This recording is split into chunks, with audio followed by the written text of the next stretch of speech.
அதாவது கரூர்ல இறந்து போன தன்னை பார்க்க வந்ததாலேயே உயிரிழந்து போன 41 குடும்பங்களை போய் நம்முடைய தாவிக தலைவர் சந்திக்க போறாரு. போராக்குறைக்கு அவங்களுக்கு அரசு பணி கொடுக்க போறாராம்.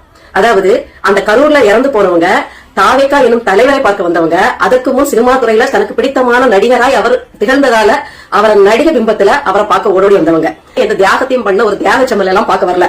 போதாத குறைக்கு உங்களுக்கு ஒருவேளை நம்மளை பார்க்க வந்த இடத்துலதான் இவங்க இறந்து போனாங்க அப்படின்னு ஒரு மனிதாபிமானம் ஈரம் தோன்றுனா அது தவறே கிடையாது.